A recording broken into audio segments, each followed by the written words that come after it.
2, 3, 4. Let me tell you about PuckPedia, stats, contracts, and caps. It's all there for you.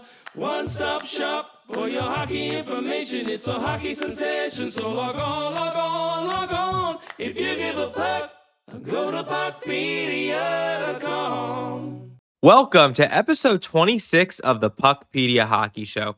Today we welcome on former executive with the Los Angeles Kings, Mike Futa.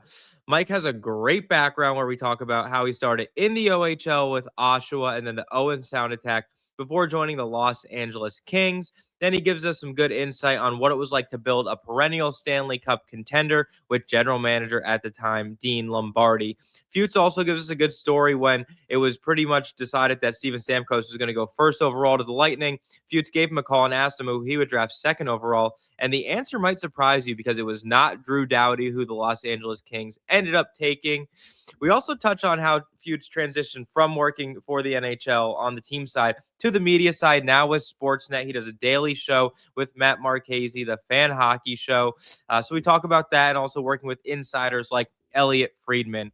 And then we wrap up just talking about what's going on around the NHL. Barry Trotz today stepped down as general manager of the Predators, so we talk about that a little bit. Then we talk about the current state of the Toronto Maple Leafs and if there's anything they can do to get out of this rut and salvage the season and possibly make the playoffs. But without further ado, let's drop the puck. We now welcome on a very special guest to the PuckPedia Hockey Show. It's a guy who's been ducking me for a little while. It's former Los Angeles Kings executive, now on Sportsnet, does the Fan Hockey Show every day with Matt Marchese. It's Mike Futa. Mike, how you doing? I'm doing very well, Keith. If you had to work with Marchese, you'd take your time off when you leave the studio as well. Hey, I get it, especially with the combination of him plus Friedge together. I mean, there's not a worse combo in hockey media right now, I don't think. They're actually, it's an absolute. I got a great camaraderie with Matt. We've been really enjoying the show, and we're fortunate, man. It's not when you're trying to like start a new show and stuff like that, and you get someone like Friedge that comes on for four times a week.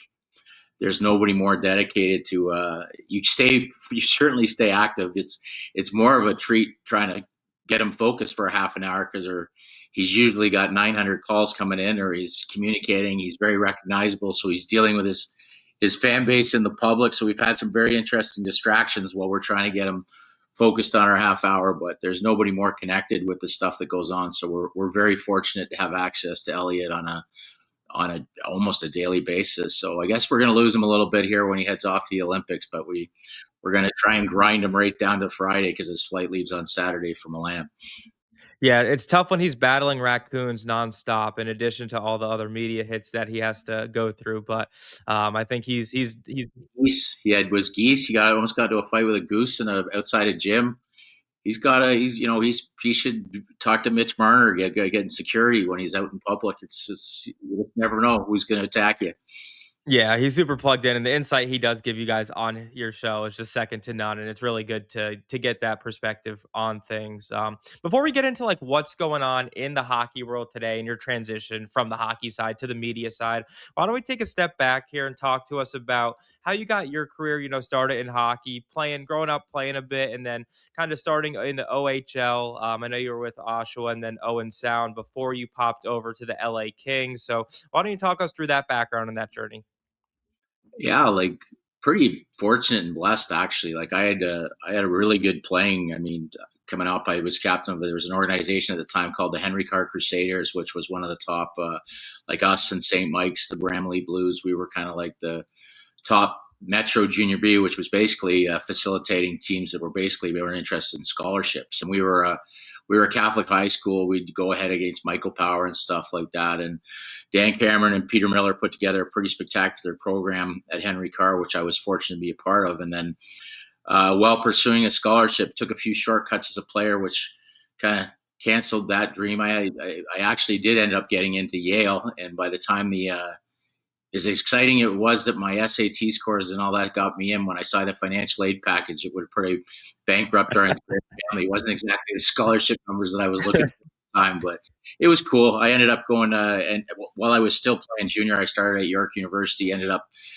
very fortunate enough to win a national championship there. And then And then I got my teaching. My dad was very adamant. I got my teaching degree, and he's like, you're going to go on this hockey dream, but at least get a degree that's going to get you a job when it if it falls short. And I ended up going to play in Europe for a few years with James Richmond, who's actually now the coach of the Brampton Battalion in the Ontario Hockey League. A good friend of mine. He was my player coach over there. I played in Germany in Division I and in Denmark. And it was great experience. Had some really good success. I had signed a contract to go back to Germany, and I dislocated my shoulder. And when I came back, I ended up, St. Mike's had reached out at the time, and they were like our number one rival. So I thought it must be a crank call or something, getting a call from St. Mike's. But they asked me to come in and interview to run. They wanted me to run the Junior B Buzzers program. And because of my teaching degree, I said, listen, if you guys will match, like I wanted to run a teaching salary, but I didn't want to teach. I wanted to try being a full-time coach. And they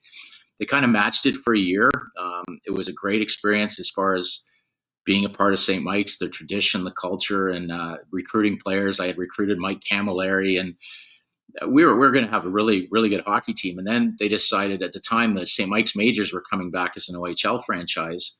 And they basically mothballed the Junior B program and asked me if I'd want to come on full-time in an assistant coaching capacity with the Majors in the OHL, which was tough because at the time, I didn't really know. I mean, other than I had been offered a contract to play in the OHL by my mentor, Paul Dennis, with the Toronto Marlies, I didn't follow it as much. I mean, I had players that I played with. I was good friends with Ty Domi, who was killing people playing for Peterborough. And it was interesting. All of a sudden, started to educate myself on it. And I kind of fell in love with the league, had a great opportunity. We were horrible. We were an expansion team playing out of St. Mike's. It was an incredible process to learn the draft, to get to, I was assistant coach, but technically Mark Napier was the head coach, and I kind of had more experience than Nape. So I was kind of running the bench. It was a different animal altogether, other than it really opened a lot of doors for me with regards to getting to meet like the Brian Kilrays and the Larry Mavities and the Bert Templetons and Dave Branch, bless his soul. Like he and Ted Baker kind of took over as mentors in my life. And I ended up being the head coach for a while, thinking I was going to be the next Scotty Bowman. Although as an expansion team, we were getting absolutely destroyed on a nightly basis. I ended up losing my job, and I was fortunately hired very quickly by George Burnett to be an associate general manager with the Oshawa Generals. George was an incredible mentor. And at that time, as I started to get more offers to get back in the head coaching job, I was working in the under 17 programs, and I had the pleasure of coaching like the under 17 year with Carter and Mike Richards and Bissonnette. And those are probably the last time you'll ever hear me with Bissonnette in the same recipe. Corey Perry, all the guys. We were stacked. Nathan Horton. Incredible team. Brad Richardson. Oh my God. Dylan Hunter. We were absolutely loaded. But that year, all the defensemen the same age were from out west. What's amazing. So like Seabrook and all those guys. So it ended up building that dream Team Canada for the World Juniors. But we were sectioned off in a Canada Games year. But just that was my last year of coaching. I started to fall in love with the management side of it. George gave me a lot of responsibilities, and Sherry Basson connected me with the people of the Owen Sound Attack. And I was like, man, I think I want to coach. And Sherry Basson told me, don't be an idiot. You got a chance to run your own franchise. And I know you think you're the next Scotty Bowman, but this is a great chance to build your own program. You're good at evaluating talent, and you can hire your own staff. And I took his advice and was hired by an incredible group of people in Owen Sound. And we kind of just revamped the culture there. I mean, they had done some crazy great things with the dressing room. They just saved the franchise from moving to Guelph.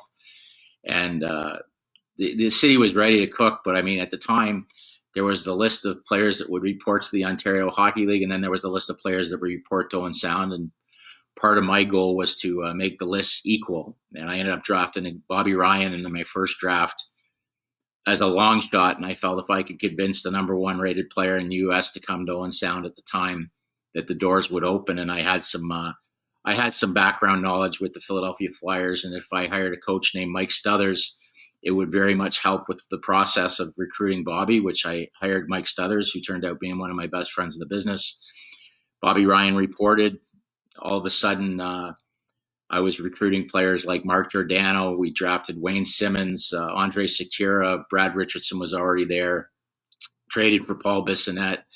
And we all of a sudden were like ranked number 2 in Canada and going toe-to-toe with the London Knights of the world. And we were on the map, and it was a great opportunity. I was more than willing to last there as long as I had to. And I ended up signing a player named Trevor Lewis in a real highly controversial move. He was going to Michigan. He was playing in the USHL, but he was on a Western League protected list. And one day he was not on a Western League protected list.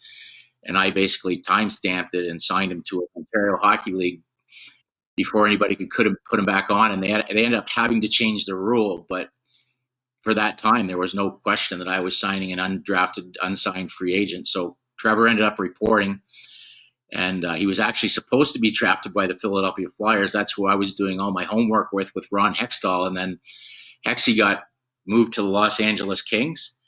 How's this for a long-winded answer, Keith? You want to know what I mean? So I was actually in the draft, and it's the funny because if anybody recalls, Bobby Clark infamously or famously went up to the draft and he forgot who the Flyers were taking, and he was actually, because he was supposed to take Trevor Lewis and he was already drafted, so they ended up taking Giroux with the pick, and it turned out to be a pretty good pick. I love to bug Louis that our Twitters ended up going together, but I'll tell you, did they ever win getting Giroux? And then Louis ended up coming playing Owen Sound, and the Los Angeles Kings were coming all the time. We had Bobby Ryan, so Brian Burke was there, and I think I had a great staff there in Owen Sound at the time with Ian McClellan and Kenny Cook and Scotty Secord and just a lot of guys that ended up. Brian Denny, that great scouting staff, and Stutz was the coach, and Ron Hextall comes to town, and then Dean Lombardi, and they're like, hey, would you consider leaving here to come to Los Angeles?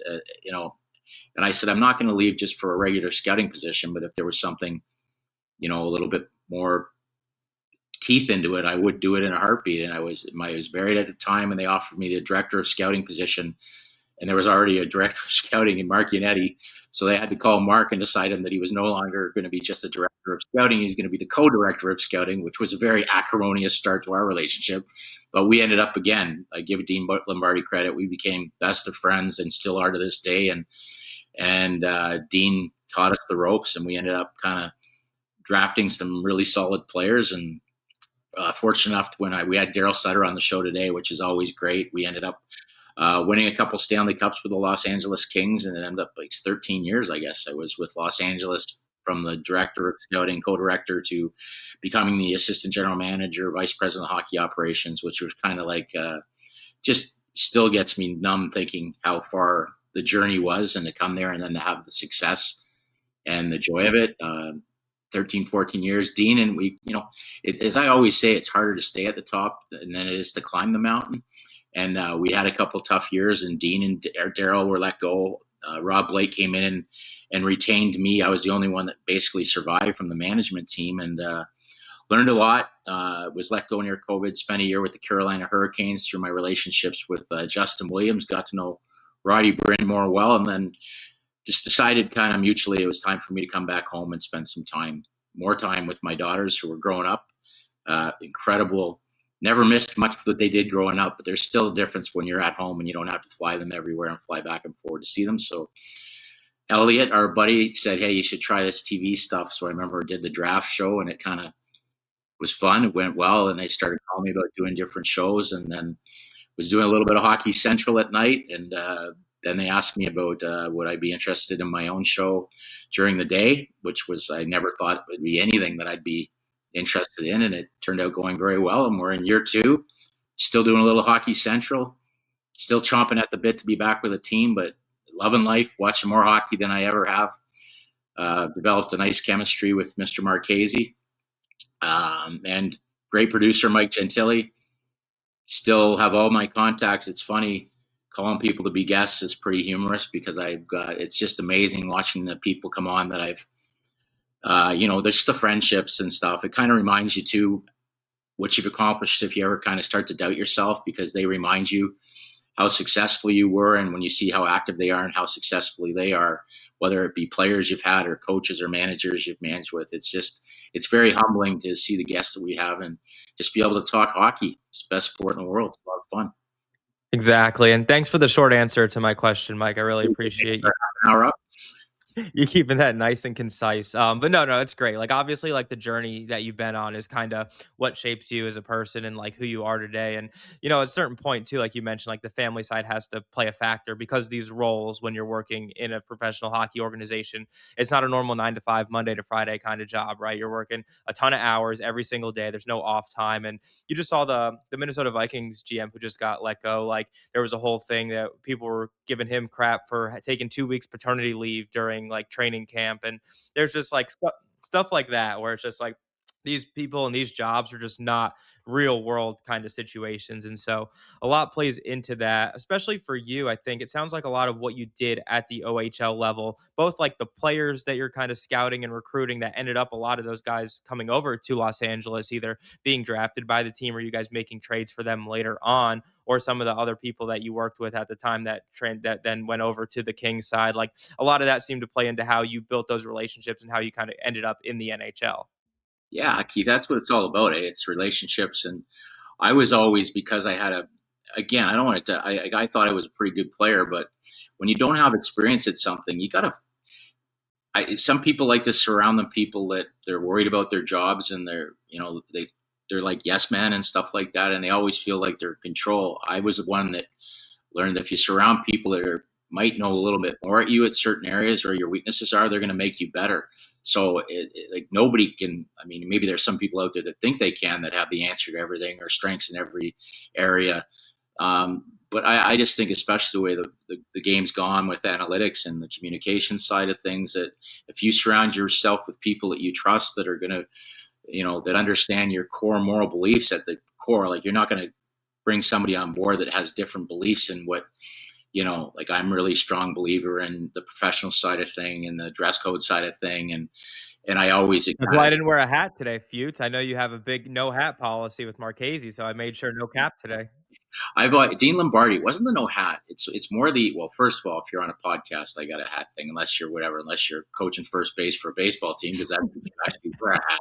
But I was more about Dean's thing was wearing a hat backwards, right? Because if you come out, and that's where we became, and it was something he couldn't believe it. And he said he had no problem if guys want to come out and they're flaunting their logo, and it's the team logo. It's not a sponsorship or something that makes them better. It was all just facilitated around the idea of team.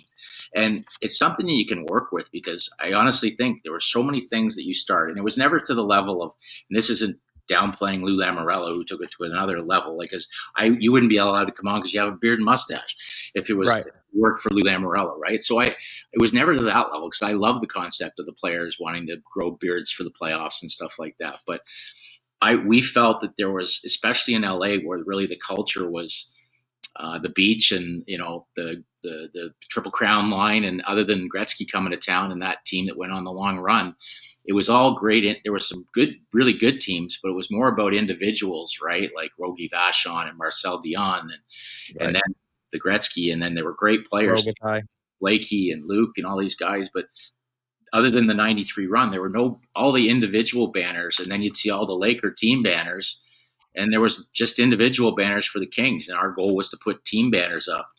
And that involved some cultural differences that some guys didn't. And you could weed guys out in a hurry. I mean, like Drew Doughty trying to convince him to put a hat on or put it on the right way. It's funny. It's funny. And then you start to see guys like literally come out and catch themselves. And it's a conscious thing that you're thinking about. Anything we're going to do is going to have a Kings logo on it. And that's our brand. And I truly believe in stuff like that. And so it's a cool thing. And I took more pride in being able to add people to the staff. Like, that's one thing. When I left Los Angeles, I still think they have like 12 people there that I was responsible for hiring that are doing exceptionally well. I mean, Ian McClellan, my head scout, one of my most proud moments, my head scout from Owen Sound goes to St. Louis and wins the Stanley Cup. So the more the merrier. When you have friends calling you to come to their Stanley Cup days, that kind of tells you that you've had some success, and you've actually, the same people that kind of opened doors for me, I had a chance to open some doors for them once I was there. And I always said, like, when you get friends that call you and say stuff like, can I work for you in the NHL? I'll do it for nothing. I'm like, that's just not the way. That's a nice compromise, but that's not the way the NHL works. You actually have to put in all the hours and the work to get there where they're going to pay you, because it is the best league in the world, and you've earned that right to, because you've probably gone 3 or 4 years working scouting in the OHL, where I don't know how you did it, where you're like, you give a guy $15,000 and he travels all the way around the province and he's in a rink every night on top of his regular job. And right, because that's not a full-time job. tasting is the 15,000s are covering his expenses, and that kind of passion makes it so nice when all of a sudden you find out. Like, I remember Brian Denny, who was same thing, scouted for me, and he was a firefighter, and when it got to a point that he was going to make more money scouting than he would as a firefighter, that was one of my most proud. Not that he wasn't great and that was his passion, but it's pretty cool when you got a friend that can do something like that, and now he's making a living at something he loves. And you almost get as much it gets to a point, I think, the people that succeed, you get just as excited for people when they accomplish it, especially once you've done it. I mean, once you've kind of checked it off your bucket list. I was fortunate enough to win 2. Once you get in, you like to be able to have that ability to open the door for other people that have earned it. Yeah, and I think you bring up a good point too, where it's like, people opened the door for you and then you were able to pay it forward by opening the door for other people. And you don't want to be the smartest guy in the room. I like to tell myself, like, I enjoy being the dumbest guy in the room so that I can learn from the smart people around me and absorb that information. Yeah, but you mentioned you guys won a couple Stanley Cups. So let's dive into that maybe a little bit here. So on the 2014 roster, and the Kings won in 2012 and 2014, but the 2014 roster, you guys had 12 players on the active roster in that cup run that were acquired via the NHL Draft. 8 players were acquired by trade and only 3 via free agency there. It seemed like Lombardi, from reading, he focused on character guys, draft smart, and then use your surplus of assets to acquire through trades. Obviously, the big trades were Mike Richards, Jeff Carter, Marian Gaborik, Justin Williams. But then obviously some big draft picks, a couple guys that are still there in Drew Doughty and Anze Kopitar, but Jonathan Quick, Dustin Brown, your leadership. So talk to me about what it was like to build a sustained contender, and if there would be any differences with the current way the NHL is kind of structured, if you guys would have approached it the same way or if it would have been totally different. No, Dean's way was the same, built from the back out. We were fortunate when I got there, Jonathan. It's funny too, because it always doesn't work the way you wanted it to, right? Like, I mean, they ended up, and no knock, because when Dean's first draft, I wasn't there yet. He told them draft the goalie. He was so sick and tired. I think the last goalie they had starting was like Fukufuji or something like that. That he was like, draft a goalie high here, and they ended up taking Jonathan Bernier, which was a great pick. I mean, but it ended up Jonathan Quick, who was taken in the 4th, 5th round, and it ends up being the winningest goalie in the history of American hockey. So, the smartest guy in the room was the guy that took him, who was pushing for him at 5th that day. But that's the way hockey works out when you put in the development, and they found a diamond. And Quickie was there. Dustin Brown was already there. And Anze Kopitar had been drafted by Al Murray, who was now kind of working his magic. And I was really happy that, because he didn't get Stanley Cup rings, and he was responsible for the Brown Kopitar quick drafts, that he got his cups in Tampa Bay, right? Because he deserves them. But with us, it was more like a culture. There was just, Dean was like, that was one of the things he said, you had to change the culture in Owen Sound. Like, now we got to do it here. So when you go to a player, I want it was an extra look into the player's character. And I would just give an example of like when we drafted the Kyle Clifford, probably higher than he was rated, because I just knew this kid was oozing character and what you need as far as that. And he never let me down on that thing. And then when we kind of went after guys, it was a little bit of insider trading as well, like Wayne Simmons, these guys that I knew of, like when I met Braden Shen, Marcinetti, we just knew that this was a special kind of kid. So it was, even in our first draft, like, it was funny because the first draft we did together, well, when we were full-time together, was the year Stamkos, and it was the Stamkos sweepstakes. And we ended up having Drew Doughty and Steven Stamkos. We had Drew number 1 and Steven number 2. And it was based off of Dean Lombardi just valued a right shot defenseman. We felt they were both on track to have Hall of Fame careers. But we felt a right shot defenseman is much more game changing than a centerman, a number 1 centerman. So we would have had Drew number 1 if Steven hadn't taken the first slot. And we kind of knew in advance that Tampa was already taking him, which led to another story, because don't always trust players to make the best draft picks. Because I called Steven Stamkos and I said, Stammer, I know you're going first overall. we're picking number 2. Who would you pick? And he picked Zach Bogosian. And I said, okay, no problem. And no knock on Zach's had an He's incredible. still playing in the NHL, so he turned out to have a solid career, but it's not Drew Doughty's career. Wasn't far off, but I said to him, I've always used that one against Drew because he tells me what great fans. I said, go, and Drew just gives it to Stamkos. They probably they might to their hand that he couldn't believe that Stamkos didn't pick him number 2 overall. And Pietrangelo turned out to be pretty darn good too. But it's funny how players just have a different view of her side. I'm sure at that time, Steven was probably still just getting through puberty, and Zach Bogosian looked like the Undertaker on the ice, so he was probably more terrified of Zach than he was of Drew. And he knew that Drew, as you said, he could probably go in the room and not be the smartest guy in the room often, other than he had world-class elite hockey sense. And great story. But anyways, we got a game changer in Drew Doughty.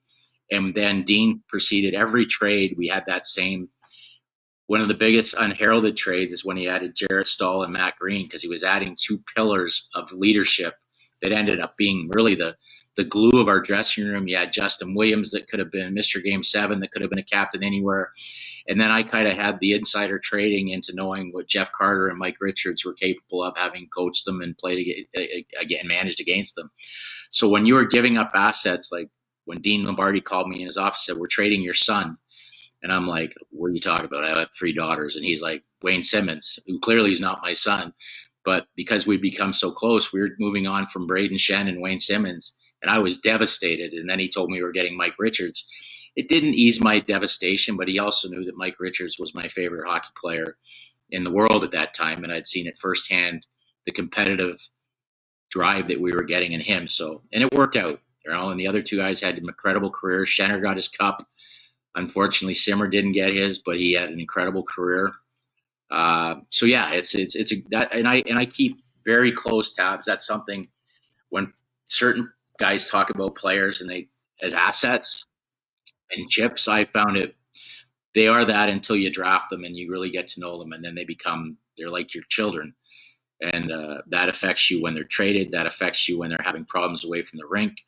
It affects you when you're a guy like Kyle Clifford who's making a living fighting. I mean, I used to watch fights and just love watching fights. And then when you've got a guy that's kind of like family, and he's, whether he's had his bell rattled a few times, you watch fights a completely different way, not wanting to see your guy get hurt, right? Which is unique. But I have very huge care factor, and I think that's one thing I'm very proud of is the players that I'm still in touch with that are.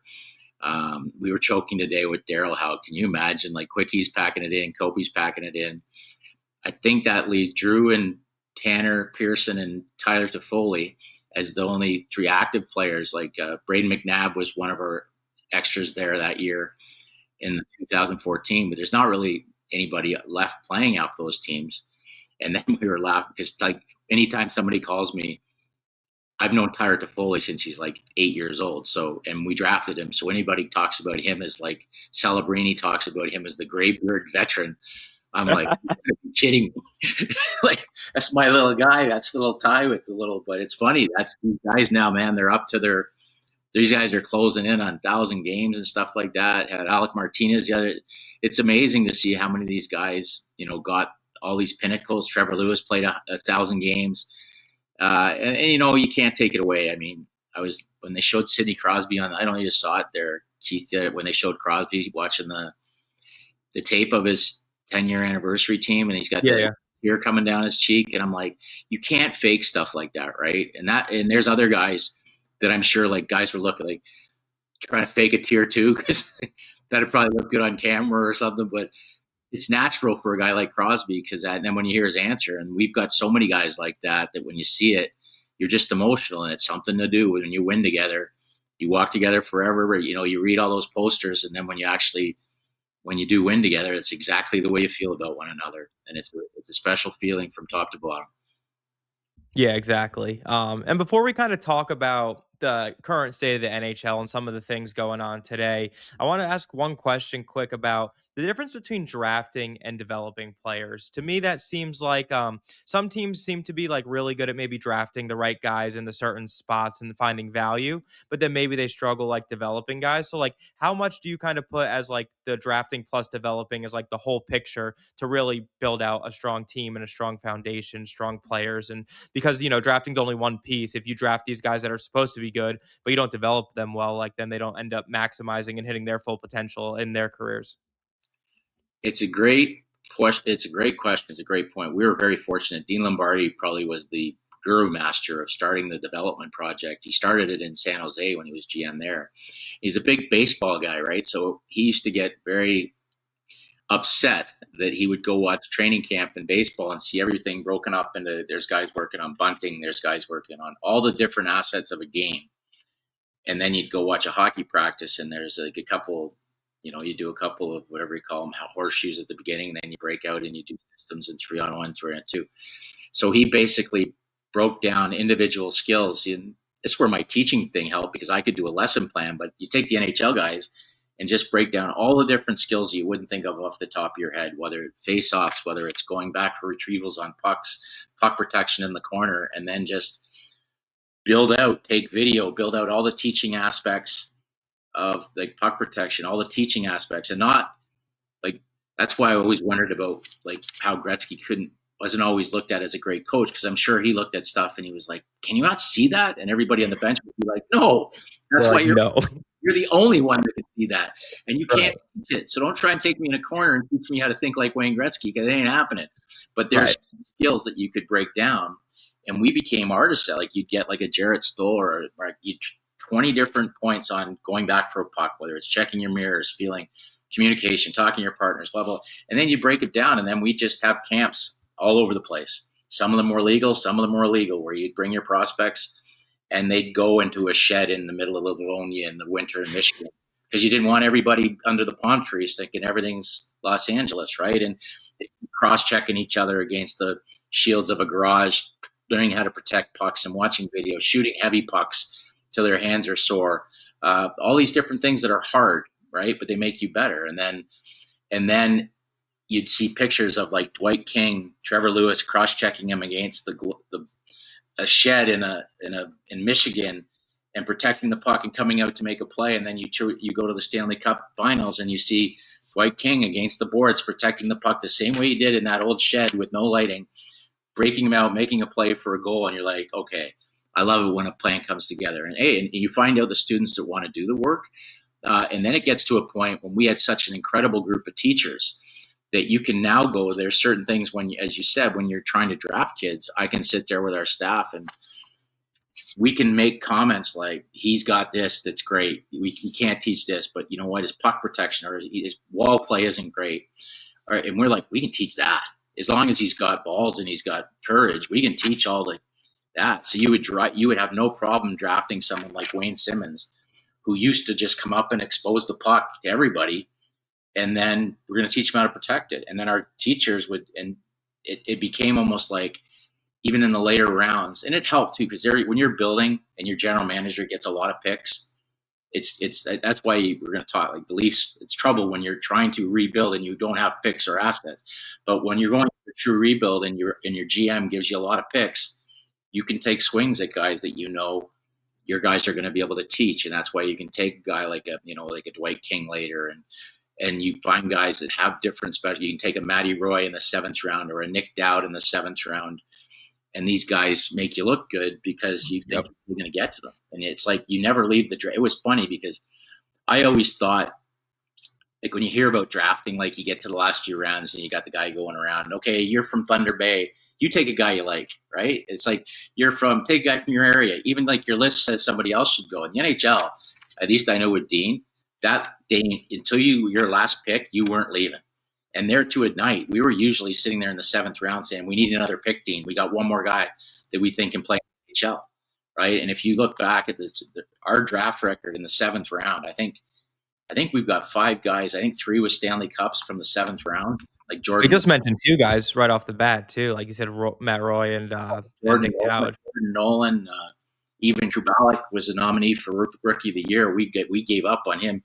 and you missed some too. But our record there, we had Ratko Gudish, Curtis McDermott. There were guys that it was unbelievable. The guys we were around because we actually thought these guys are going to get to our development camp, and it doesn't mean you're brilliant because you missed your 5th round pick, didn't make the NHL. But all I'm saying is you're still grinding because you truly believe there's qualities in a 7th round pick that we're not giving this pick away, or we're not drafting somebody's son or a movie star or somebody that's good. You know what I mean? Because some guy, it's funny for that pop, and it's like, okay, the New York guy, the one we're going to have the guy from Entourage come up and make our 7th round pick and stuff like that. And I'm like, it's just a different thought process and that's when the work's done, and then you're coming in our development camp and you're going to work, and there's certain guys that are going to buy into it.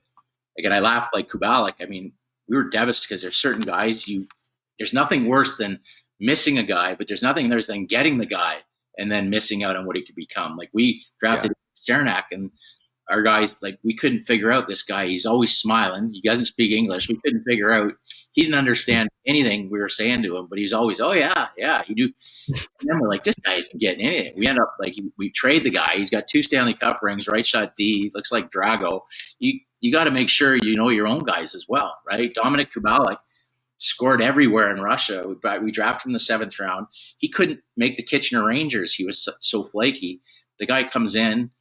The most exciting ever, I remember Jarrett Stahl, he didn't tell us, but we were having team yoga classes, and Jarrett Stahl had hired a triple X movie star to come in, now are in charge of our yoga. And I had no idea. All I know is that yoga was now sold out. We're not even our prospects, so we're now coming to yoga. And it's the most, I said, Dean, I think we found was something to get Kubalik going. This is the first thing he ever showed up early for, is he knows there's a porn star doing our yoga class. We found what motivates Kubalik. We ended up sending him to Chicago, and then he scores 40 goals. So clearly, unbelievable rookie season. They had a good yoga instructor as well.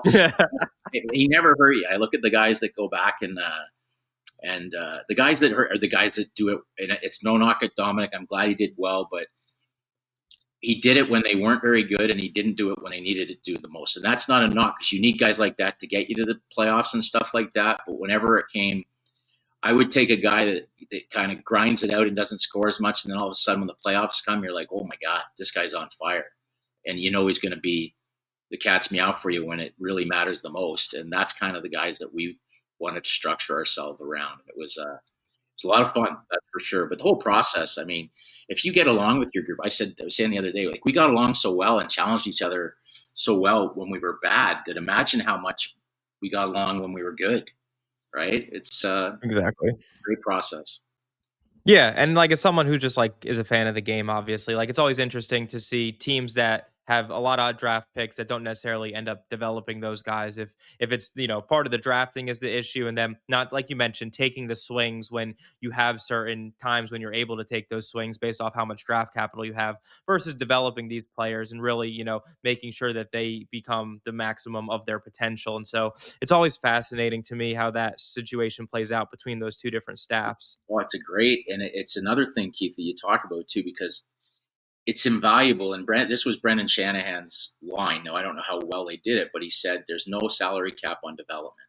So you can, if you've got the right type, and Dean was adamant with his owner. When he went to the owners, it wasn't always about just getting money, so we're spending to the cap. He's like, you can never say no to me when I want to pay for a development camp or hire the proper development coach. Because if we hit one guy, turns out to be a lifer, we've paid for it right there. Right? We've paid for it with one player making it.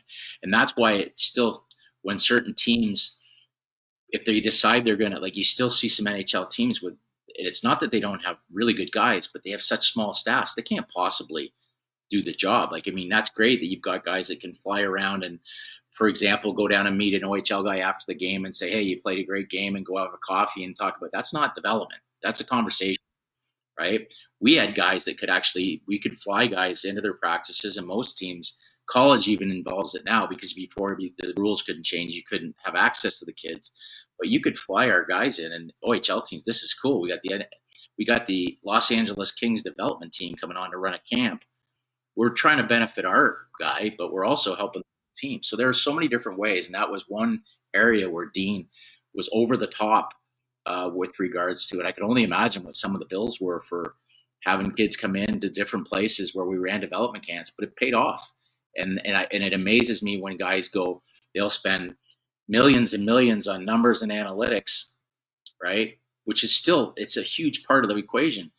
But if you don't have, if all those, they don't measure the character and the will that it's going to take to facilitate the actual work on the ice to become the player you can possibly be.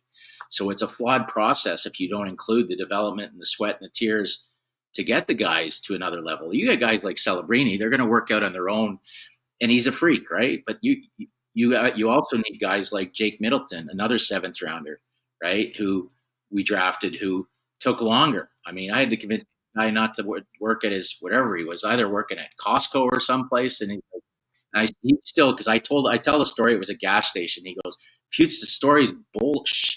And I'm like, it's not. And he goes, it wasn't, it was a Costco. So it was something different. It was like that, or it was like a shopping place. It might've been Walmart for all I know, but the story's the same. When I called him and said, you've got to come to development camp, he said, I can't. He goes, I got to work this weekend.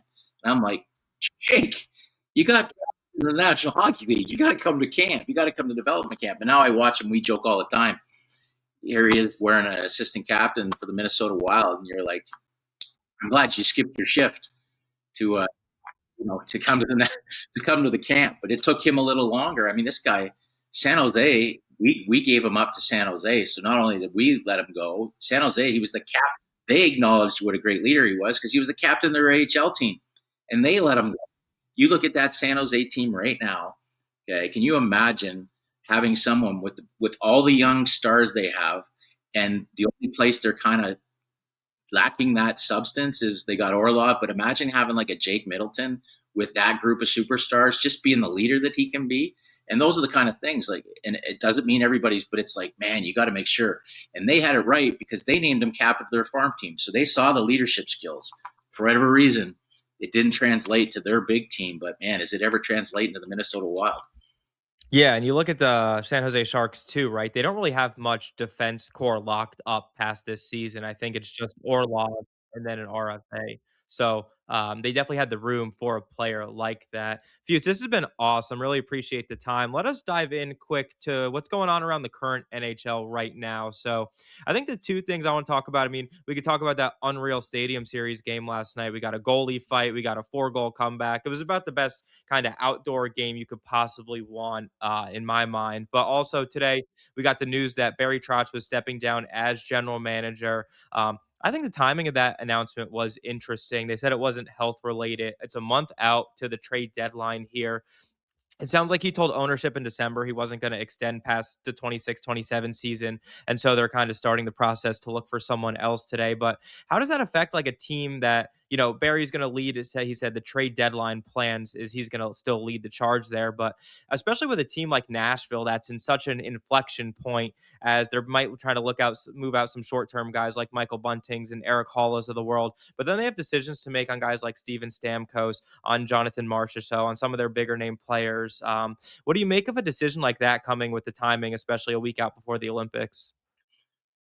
Couple things, and I don't want to let the bird too much out of the cage, having a little bit of insider knowledge in this, but we had the pleasure, Maddie and I and Mike Gentili at the Hall of Fame, we got to sit down with Barry Trotz as the general manager, and we were just talking, and you could kind of tell, and I think this guy is a career coach, right? And I think the general manager side of it there's a lot to it. He's got a family who want to spend time with it. And you could almost tell when he was talking about the two, he wasn't as passionate about the one as he was the other. So I think it was kind of already, the writing was on the wall that when his contract was up a year from now, that he was ready to step aside. And I think they probably got wind of that. And they were kind of like, do we really want somebody that's not going to be here making these tough decisions? And I think there's also the fact that David Poile has never really left, right? That's right.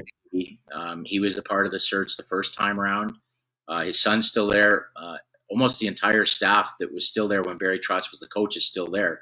So I think the timing was, I don't know if we're fully going to entrust somebody with these decisions at a deadline who might not be here. So I would be very shocked if, while they do this search, which is really probably going to be tough to be completed prior to the trade deadline. Maybe it will be, maybe it won't be, because it should be if they're actually bringing in an external guy. But I think the same group will probably be making those decisions, void of. Barry might have some input, but it's almost like, if you're not going to be here, we can't have your fingers on the prints on it, right? So it is what it is. It's unfortunate because he's such a great guy, but I think he's probably comfortable with getting a chance to spend some quality time with his family as well. And I think he'll go down as one of the greatest coaches ever, but it's not for everybody, right? The management side.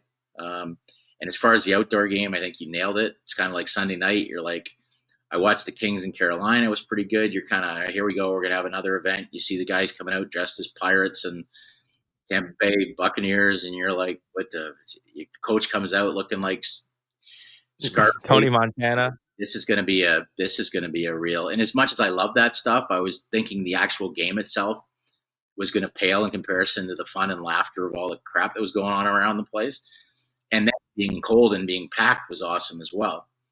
And then all of a sudden this game starts and it's like 11 seconds in, you're like, oof, there goes Kobe Armstrong's outdoor record, which was another. Still has the Winter Classic record, just not the outdoor game record. He still has the record. It was very WWE. He dropped the belt and within 10 seconds reclaimed the belt of the outdoor champion, which is that's fine. Kobe's our guy. But then the game was just everything. And then you're like looking at the coaches on Boston in their plaid suits. Steve Spott, one of my lifetime friends, almost like, oh my God. Highest paid assistant coach, right? Assistant coach in hockey, and they're just like blowing the doors off these guys. All of a sudden, John Cooper looks like he's going to go get a jacket. Like, did I really put this on to freeze and watch the team get spelled? He's going to get your pneumonia. Yeah, exactly. And then all of a sudden, it's like, okay, they're going to take a couple bad penalties, and then we're going to get lightninged. Cooch and the boys are going to show up, and all of a sudden, it's like a game. And then there's the goalie fight, and then there's a disallowed goal, and then it just turns into the most entertaining outdoor game in a long time. And it was awesome for the sport, for everything. It was, again, I was all prepared to take one shot at the Grammys, which lasted about 3 seconds before I went back to the game, because I couldn't stand how many political speeches were. There was no music. Everybody was just talking about politics.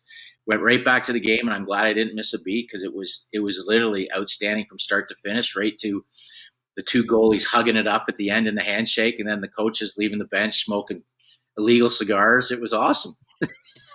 Had everything you wanted, and I think the NHL hit a home run with it. Especially being in Florida, you never know what the weather's going to be, and I think the fact that it was actually kind of cold to the point where they ended up needing to heat the ice up at some points because it was almost too cold, I think only made that better. And the goalie fight obviously was the cherry on top to just an incredible comeback by the Tampa Bay Lightning. Let's keep it, Futes, in the Atlantic Division here. We'll talk about the team that you guys tend to talk about more often than others, just due to where you guys work, and that would be the Toronto Maple Leafs. So our good friend Mike Kelly ran his simulations today, and the Maple Leafs have less than a 3% chance to make the playoffs now, given where they are in the standings.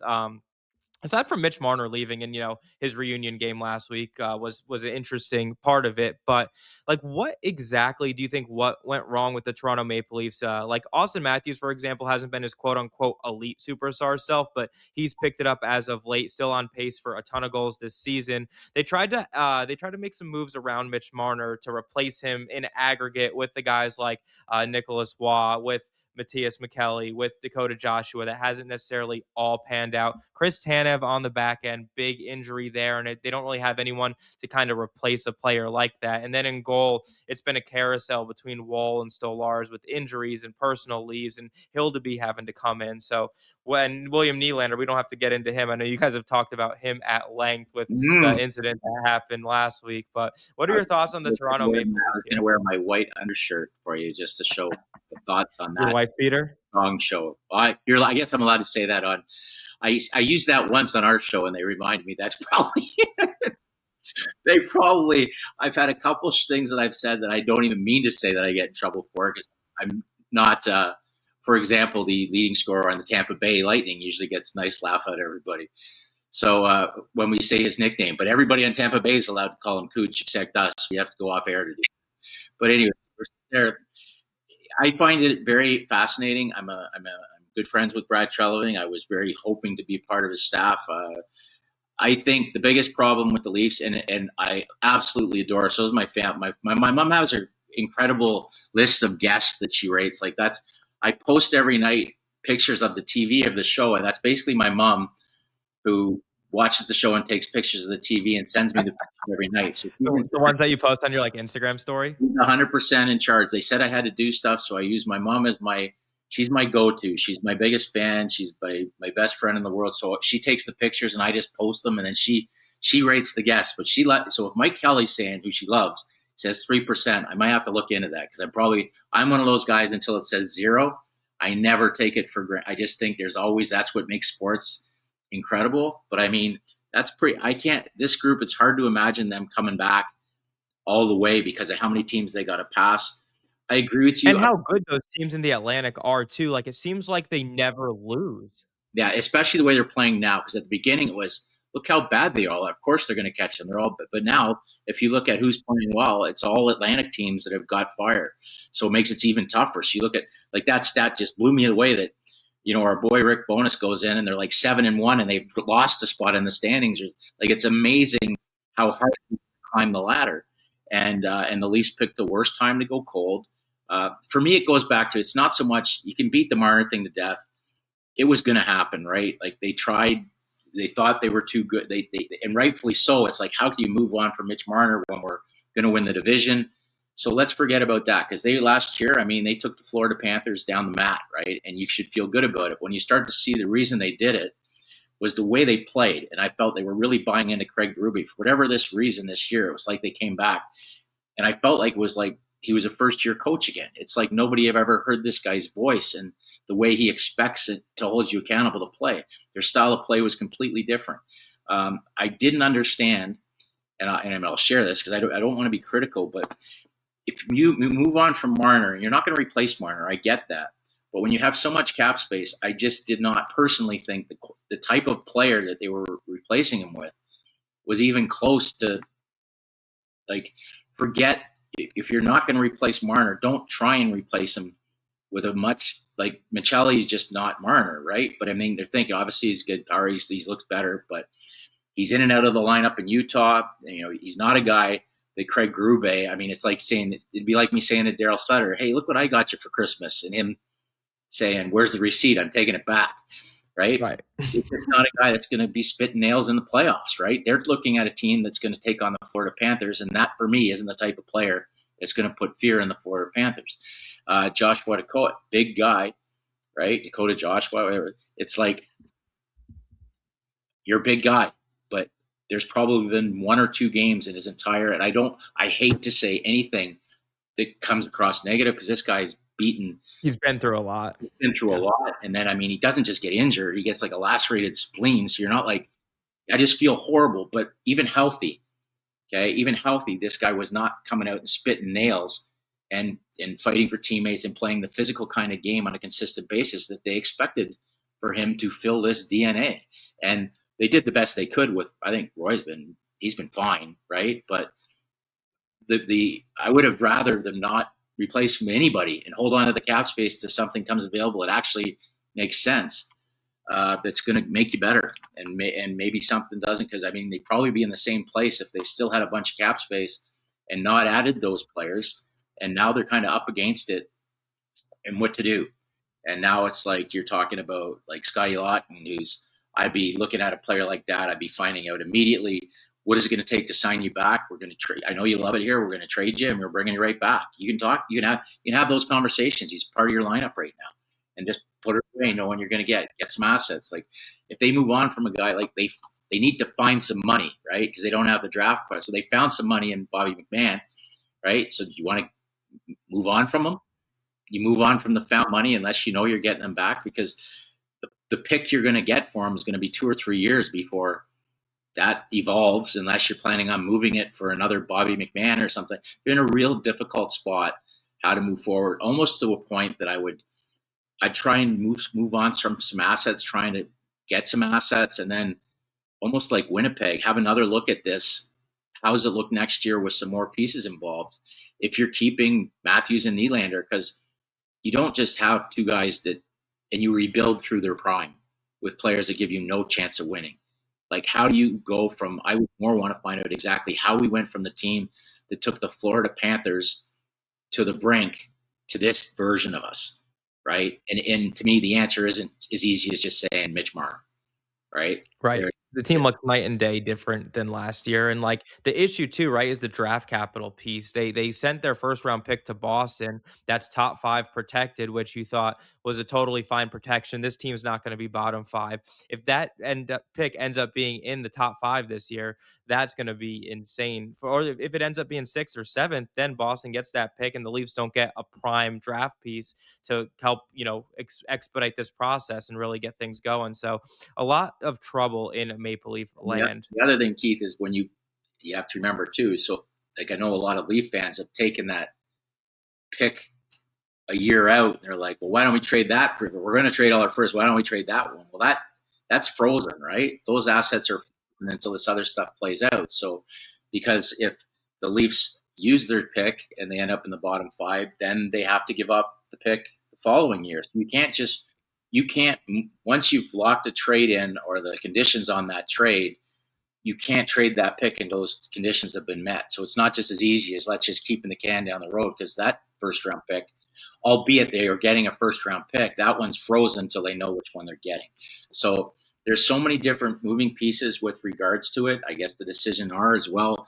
Is Brad going to be? This is Brad's thing. He's in year 2. Most guys had more time to figure out whether they've created their own problems, inherited problems. They usually get a little longer to sort through things. That's got to be decided as well. I mean, that's Keith Pilley's job. That's going to be one of the tough decisions. Is he comfortable with the same group moving forward? Are you changing that facet of it as well? So lots of different things that I'm sure this group starting the season never imagined, but it's crazy. There's a lot of teams. Like, I mean, I didn't see the New Jersey Devils in 9th place in the conference, right? With some moves they made. I'm sure I've been to a lot of Devils games this year. It's been quite a disappointment, unfortunately. The Rangers getting shut out 5 times at home to start a season off, right? Like, and not that I thought they were strong, but not that kind of season they're having. You don't go out and get Sullivan to coach your team to finish in 10th, right? So you don't make the move for JT Miller last year to be a bottom feeding team. And those are things. It's telling you how much parity there is, but also how much. And that was a little bit with the Leafs too, in a sense of last year was such a framework that you're moving forward, because this team looks so different. Like, you look at Tampa Bay, they're bringing up names that you have to Google, and these guys are studs, right? They're playing unbelievable. Yeah. That one defenseman that has, like, the hyphen in his name, I don't even know how to say it. But, like, he's out now, but you got to look these guys up, and they're playing on. It's like they're joking. It was like, how are we going to fit Hedman back in? How are we going to fit Hedman and McDonough back in with this incredible group of D we have? So you got scoring like he's up for the Calder. He's a superstar. Superstar. Then you got Moser playing unbelievable, who they obviously pro staff extended job there. But you see that stuff, and then you see Chris Tanev, who was such a staple and a warrior for the Leafs, but they lose him, and it's irreplaceable, right? Yeah. And it's not that they couldn't get by for a while, but you see it now. You see guys that were playing so well, like you see McCabe, who was just a warrior, and OEL, who's been playing like a warrior, but also you got Stetcher, who's now getting a statue, and you're like sitting there going, like, what the hell's going on? You can't. They're playing like 28 minutes a night, and now they're like, well, now they're because they're not built. They're at this age, they're not ready. They're not ready to play, Cale Makar minutes. These guys are in their right. They're all slotted in the lineup, a slot above where they belong. Yeah, and they're exhausted now. So it's almost even when you cut down. And I don't know whether Riley's still banged. I heard he's injured now too. So, and there's not so much woe is me, because the other thing we didn't really talk about is the Olympics. There's so many teams that are banged up. Like, everybody's like, look at the Avalanche. We knew they weren't going to be that. Well, you know what? They're also playing right now without Tays, who's coming back, I guess, who's Landeskog, who's clearly the glue of this team, who was amazing for them when he came back. And in and out, and again, Neckish got banged up too. You're talking about 3 All-Stars missing. Right. They're going to go through a rut as well. These other than the Detroit Red Wings, every team that came in the last Leafs homestand was missing substantial All-Stars. Like Vegas, William Karlsson, they had guys, big-time players out of the lineup, right? So it's not like everybody else is going through injuries too. That's when you see, and not just being able to call up a guy that he's good for a night or 2 nights. Like some of these teams have been able to call guys up vis-a-vis when you look at Boston and you see these guys calling people up like Montreal, like Tampa Bay, it shows what's coming. Because these guys have stepped in and they're like, how are we going to get rid of these guys? That's really truly having depth. Yeah, some of these guys, like especially the Canadians too, right? They just called up Fowler for a bit. He looked like he was playing really well in net. They have Reinbacher, who they haven't really called up much, who's like a former first round pick, who's almost ready to go there. So they got a lot of pieces, and a lot of these teams have exciting cores, and they're young and they're locked up for a long time. So you can tell the synergy too, Keith, when you see it when a coach gets a player called up, because it's like a different thing. You can sell your coach from a man. We always used to joke with Daryl Sutter, right? He'd bring and he'd be like, to Foley and Pearson, you kidding me? And then he'd challenge you and challenge you and challenge you. And I'd say, you're going to like these guys. You're going to like these guys. And you're going to like these guys. And then all of a sudden he's like, you know what? I really like these guys. And that's when you're on the same, you feel great about things. You see these NHL coaches and now they're like, I really like this guy. And then ones you don't like, you see you're playing, you got a coach that's playing 3 lines in 4D. That's to direct message to your general manager that they're like these guys or they're not ready. So once the synergy's there, it's a lot more fluent how your organization works as well. yeah, well, Futes, this has been awesome. One last question here before we wrap up. It's our cool bet question. If you go to puckpedia.com/coolbet, you can get in on the action today. Stay cool and bet responsibly. Puckpedia.com/coolbet. I want to just talk briefly about your transition from being a hockey executive, a hockey lifer, if you will, to then going over to the media side. Like, what's your favorite thing, I guess, talking about the media side? Like, you have all these relationships with all these players and executives and coaches and agents that you bring on the show. I'm sure you've battled with agents in contract negotiations, and you've had certain players who you were against for a while, then they come to your team, and then you're a happy medium. So, what is kind of just your favorite part, just being on this side of it now, where you aren't invested with a single team, but more about the players and the friends and the relationships you made along the way? It's a great question because I think as you do it, they kind of start to become your teammates a certain way as well. Like I look at David Amber and Matty and Mike Gentili and like Elliot and these guys. I look at them as like that's kind of like your new team for now.